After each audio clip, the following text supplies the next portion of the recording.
Planet Elvier, Class 3 Core Protectorate.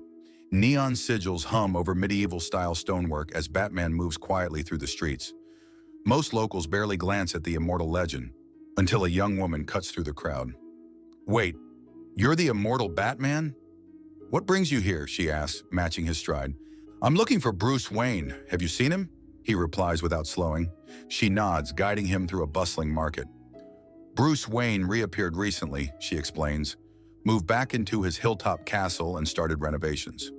We figured he forgot he even owned the place." "Guess not. He's been a recluse ever since." "Rich people stuff," she jokes, then lowers her voice. "If you're heading up there, watch it. Folks say the castle's cursed." She mentions the groundskeeper, Kaden, vanished a little while ago. They stop at the market's edge. "But why are you here?"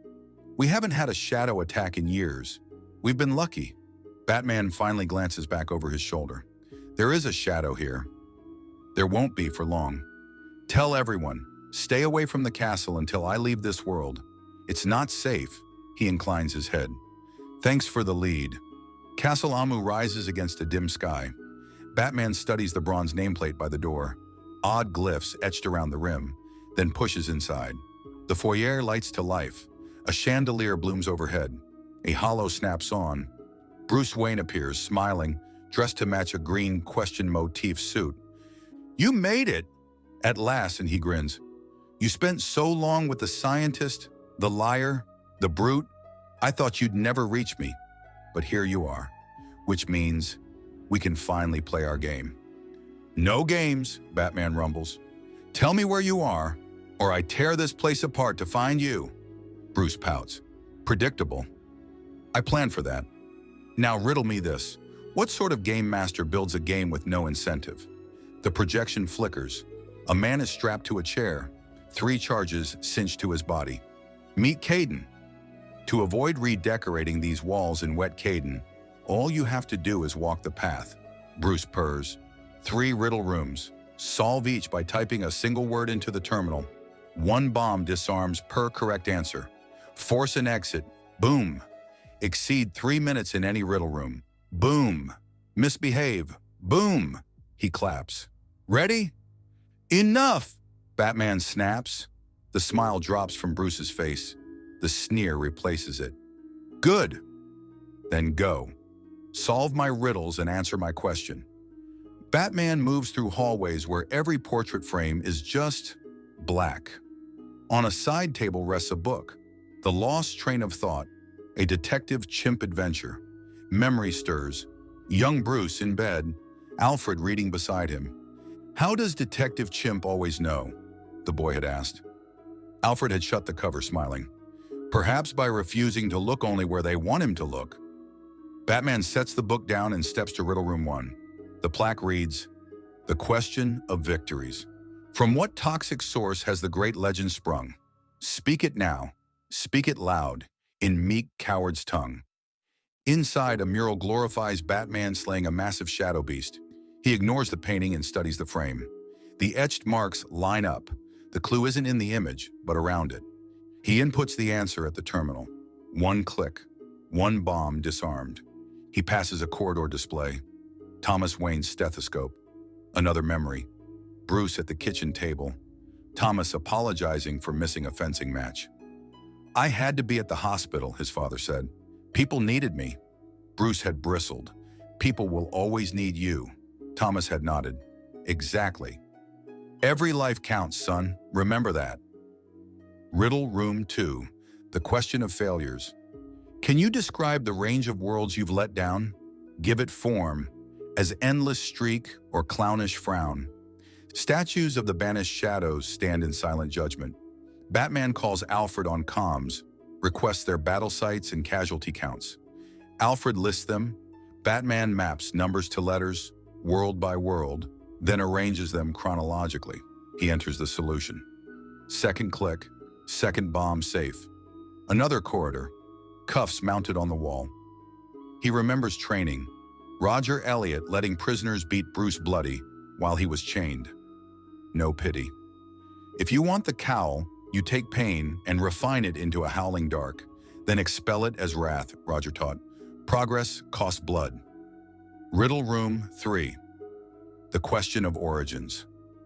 Describe misfortune meeting destiny to inspire your greatest mistake, and mortal meeting legend in childhood's wake. The room holds a frozen hologram of the alley. Martha's pearls fall, blood freckles the strand. Young Bruce rushes to parents who won't rise. Words scrawl the walls. The pearls at the proper angle point. He keys in the answer. Third click. The bombs all shut down. A final door opens into a vaulted hall lit by stained glass.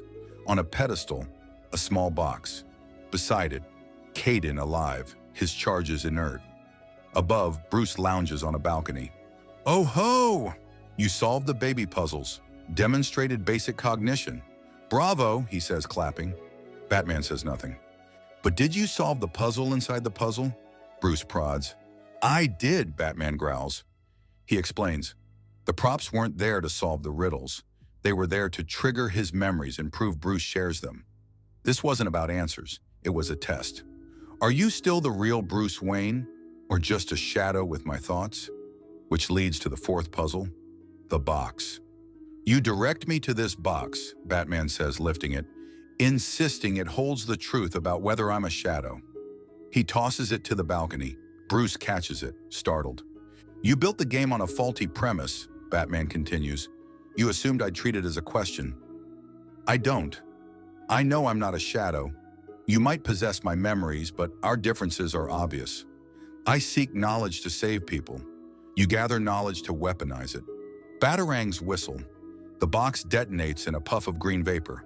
When it clears, the Bruce in green remains. The man of riddles revealed at last. Dreadfully dull little man. The Riddler shadow sighs, then lunges. Scythe hooked like a question mark. I'll split, slit, slice, and shred. Batman's energy blade sings to life. He wheels, carves through the shadow's weapon, drives him back. The Riddler shadow drops to a knee, hand raised. What happens to us, Bruce? He asks softly. We're monsters, yes. But we think. Do we have souls? Batman regards him. Finally, an interesting question. He calls the howling slash, and the shadow unravels into nothing. He cuts Kaden loose. Thank you, Kaden mutters, rubbing burned wrists. How'd you solve them so fast? Batman breaks it down. Riddle 1, matching symbols around the frame triangulated to letters. Untruth. Riddle 2, casualty counts mapped through each world's name, then ordered by timeline. Rainbow. Riddle 3, pearls, viewed from the right line, literally pointed to conflux. The fourth, the panel by the front door plus those 3 answers. The circles aligned to letters that spelled truth in box. Kaden blinks. Right. I owe you my life. He hesitates. With that thing gone, what happens to the castle? It's yours, Batman says. Least you deserve after this. How can you give away property Bruce Wayne owns?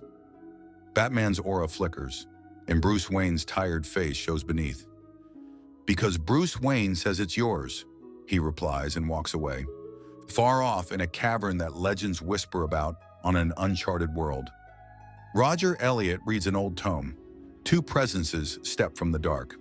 There are no written rules about immortal legends trespassing in each other's sanctums, he says dryly, closing the book. But it certainly grates. Not sure you get a vote, Nightwing answers. You're not serving as an immortal legend anymore. They press him.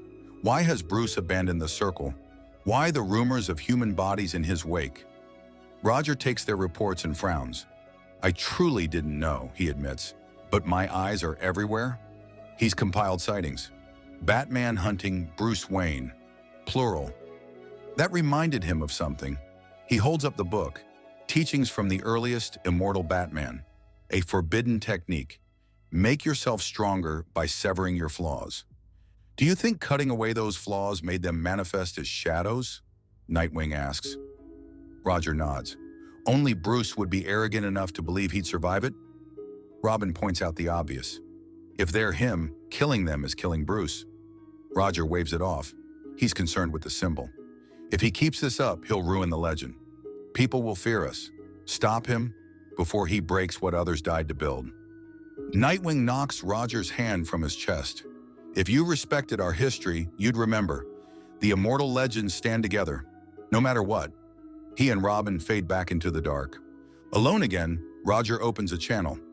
Thomas, Bruce will have company soon. That's fine, Father, comes the cool reply. Let him bring whoever he likes. It changes nothing. I know his final target, and I'll be waiting for his return to Gotham. Thomas Elliot ends the call.